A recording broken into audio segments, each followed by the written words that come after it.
Questo è il mio risotto ai carciofi cremoso con un crumble di pancetta che lo rende ancora più saporito. Parola di Paolina.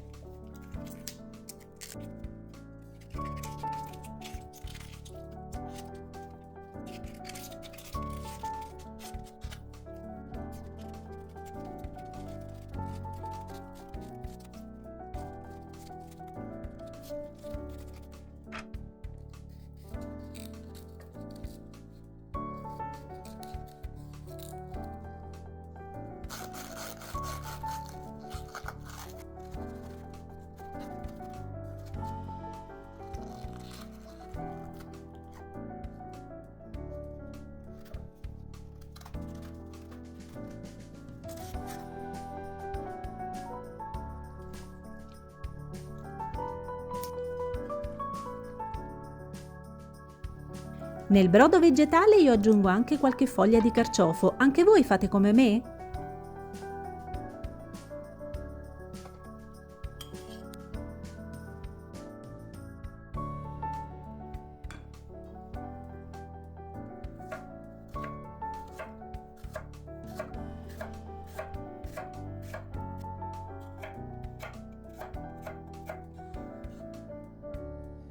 Mettete la pancetta su padella fredda, poi accendete il fornello e la cuocete fino a quando diventerà dorata su entrambi i lati.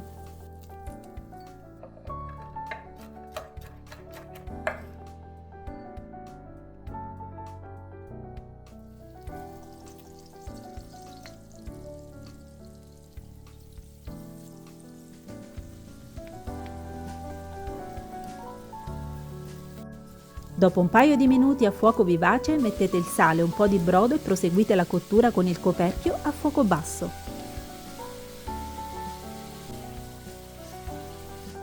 Prima di terminare la cottura togliete qualche carciofo che servirà per la decorazione finale del piatto.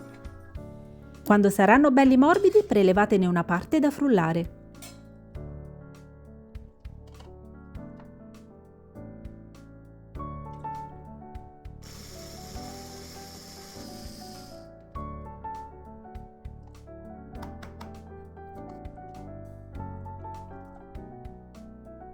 Io prediligo la tostatura a secco del riso, va fatta su padella calda per 2-3 minuti a fuoco medio-alto mescolando continuamente. Questa tecnica sigilla il chicco mantenendolo integro e permette un rilascio graduale dell'amido per un risotto cremoso e non colloso. Sfumato l'alcol, iniziate ad aggiungere poco alla volta il brodo ben caldo. Non serve girare di continuo il riso, ma solo ogni tanto per non farlo attaccare.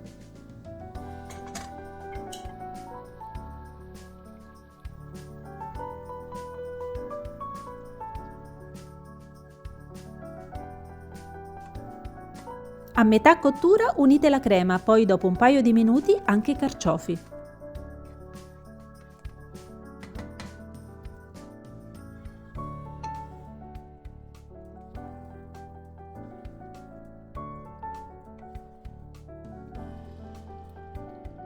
Mi raccomando, burro e parmigiano vanno aggiunti a fuoco spento e la mantecatura va fatta velocemente.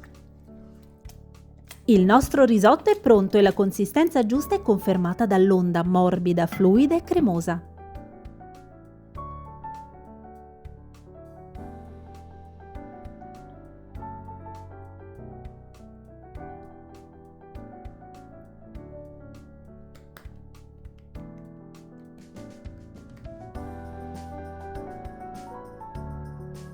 E adesso non ci resta che completare il nostro risotto con il crumble di pancetta, i carciofi e una pioggia di prezzemolo fresco. Vi aspetto nei commenti, fatemi sapere se lo proverete anche voi. Un saluto dalla vostra amica Paolina.